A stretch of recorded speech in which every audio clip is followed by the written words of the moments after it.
What's up, everybody? It's your boy Hawk, and welcome back to another episode of Hawk's Hoops. First things first, I want to talk about that boy Klay Thompson. Might have mentioned this before, but to me, what makes the Warriors so dangerous, so deadly, what makes them such a great team, yes, they have Steph, yes, they have KD.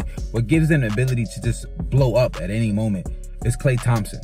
I was watching a video a couple weeks ago. If I can remember what it was, I'll leave a link in the description. And it basically talked about how Klay isn't the third option, he's the first.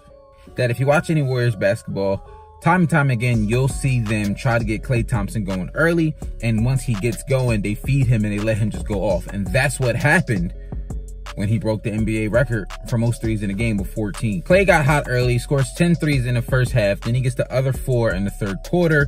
And I read a stat. I don't know how true the stat is. I've heard it a couple different places, but I haven't really looked it up myself. I've just heard it on Instagram being reshared and on Twitter being shared, stuff like that. Apparently, he only took 5 dribbles that game, and he only had the ball in his possession for 96 seconds. Now, like I said, I don't know how truthful these stats are, so don't kill the messenger. But all I'm saying is, if these stats are anywhere near true, that is insane. That's ridiculous. But it just goes to show how great of an off-ball player he is. Next team I want to talk about, Oklahoma City Thunder. What is going on over there? I believe we're 1-4 at the time of this recording, and it just doesn't look good. Now, granted, the first 2 or 3 losses, we didn't have Russ. Then he came back. He had a good game, but we didn't have a good game adjusting to him. But to be honest with you, the biggest problem with Oklahoma City Thunder to me is we don't have any shooters on that team.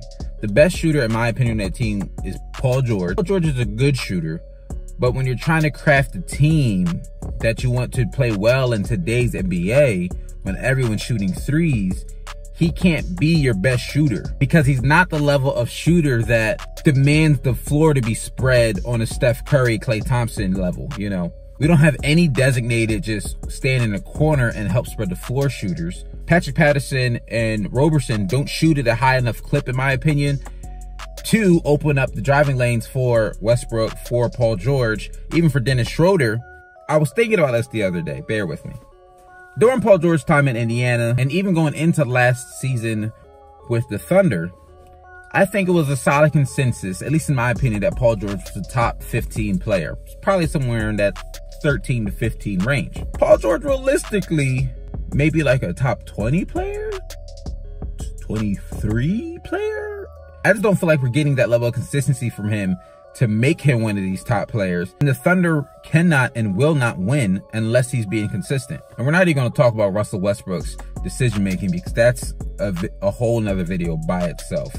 But on a positive note, now that I'm done feeling bad about myself and Oklahoma City Thunder, I wanted to talk about the top teams in the East. The Bucks, the Celtics, and the Raptors are all playing beautiful basketball. If you haven't watched any of those teams play ball yet, if a game is on and you're doing nothing, even if you're doing something, cancel your plans and watch one of those games because they're playing great. All 3 of those teams are playing great. The ball is moving on all of those teams. The superstars are thriving, particularly on the Raptors and the Bucks.